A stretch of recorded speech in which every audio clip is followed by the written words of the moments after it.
Sir, आप बार बार ये इस बात का इजहार कर रहे हैं कि 31 मई तक तमाम अहम फैसले हो जाएंगे और सितंबर में इलेक्शन होगा। इस कॉन्फिडेंस की वजह क्या है सर? इस कॉन्फिडेंस की वजह ये है कि मैं अल्लाह की दी हुई अकल को इस्तेमाल करता हूँ और अल्लाह की दी हुई सोच के मुताबिक, मैं तो इससे भी कम कहता हूँ, कल और परसों बढ़ाया मैं। और फैसले अगर देर पा 2-3 पार्टियां तो देखें, उन्होंने ऐलान कर दिया है कि वो इलेक्शन पर जाने के लिए तैयार हैं। आधी नून लीग तैयार है। तो एक आसफ जरदारी रुकावट है, वो मजबूरी है और वो स्टैंड ले गया बहुत ज्यादा। बाकी तो इस्लामाबाद रावलपिंडी में केयर टेकर गवर्नमेंट के कैंडिडेट का, मईशतान का, नॉन पॉलिटिकल का नाम भी जेर गौर है। अब आप कहेंगे कि इसमें कॉन्फिडेंस की क्या बात है, ये अफवाहें होती है, उसमें से अफवाह के पीछे भी कोई खबर होती है। ठीक, मगर अभी हुकूमत की तमाम जमातें मिलकर बैठेंगी, कैबिनेट मीटिंग होगी, लंदन से जो हिदायत आई हैं वो उसमें रखी जाएंगी और फिर फैसला होगा कि इन्होंने इलेक्शन कराना है या इन्होंने मुद्दत पूरी करानी है असेंबलियों की। देखिए जी, उस लंदन वालों को बुला ही लेना अगर उसमें इतना कॉन्फिडेंस है तो। अगर उसे यकीन है कि हालात जो हैं 1.5 साल के हैं तो फिर उसको आ जाना चाहिए। दवाई तो उसने पैनाडोल भी नहीं खाई वहां पे। जिस जहाज में बैठेगा उसमें भी सवारियां उतर जाएंगी, उसमें भी नारे लगेंगे चोर और गद्दार के। और ऐसे आलम में फिर मुझ पे केस कर देना कि इसने पहले कहा था कि जनाब अली ये नारे लगेंगे। सर जी, ग्राउंड रियलिटी पे आए। स्टॉक एक्सचेंज हजारों के पॉइंट से गिर रही है, 200 का डॉलर जा रहा है। IMF के पास इन्होंने नहीं जाना। नून लीग को फैसलाबाद के घंटा घर में, लाहौर के मोची दरवाजे में, पिट्टी के कमेटी चौक पे सियासी तौर पर आसफ जरदारी ने नून लीग को दफन कर दिया। सारा मलबा उस पे गिर गया, हमारा मलबा भी उन पे गिर गया।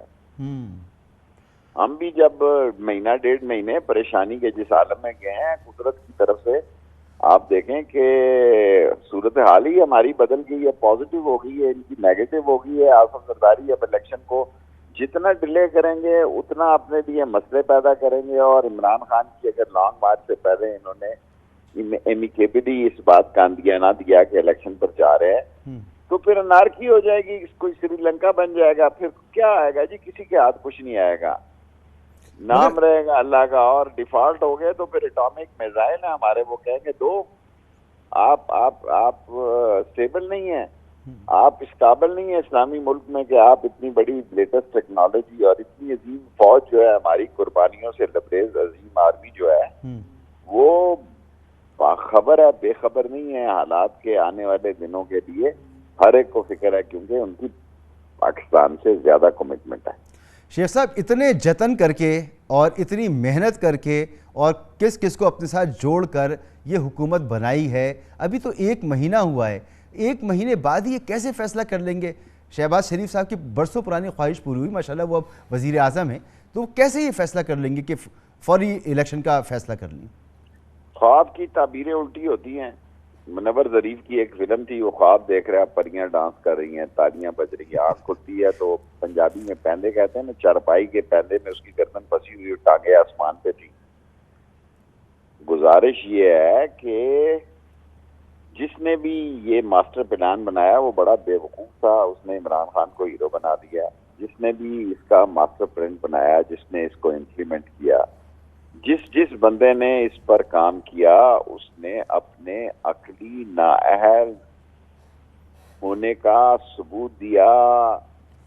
इस कदर तशवीशनाक, गंभीर और हौलनाक हालात बना दिए कि वो उल्टे गले पड़ गए। 2 वोटों की अक्सरियत। अभी मैंने MQM का टीवी पे सुना है, उसने कहा जी हम इलेक्शन चाहते हैं। अगर 7 बंदे सुबह MQM के उधर बैठ जाए, हुकूमत खत्म हो गई। अगर पंजाब में मुनर्रफ अराकीन का 63A का फैसला आ गया, हुकूमत खत्म हो गई। हुकूमत तो वैसे ही खत्म है, मलबा सारा नून लीग पे गिर गया। कमाल है आसफ जरदारी का।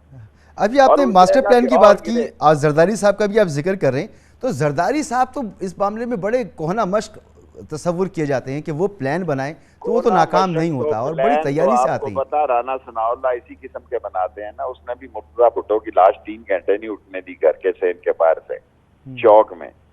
और राना सनाउल्लाह ने भी 22 बंदों को, मैं नहीं कहता, शहबाज शरीफ का बेनोई कहता है, जो शेर अली के इसने 22 बंदे मारे हैं, ये खूनी चक नहीं बनना, ये पाकिस्तान है।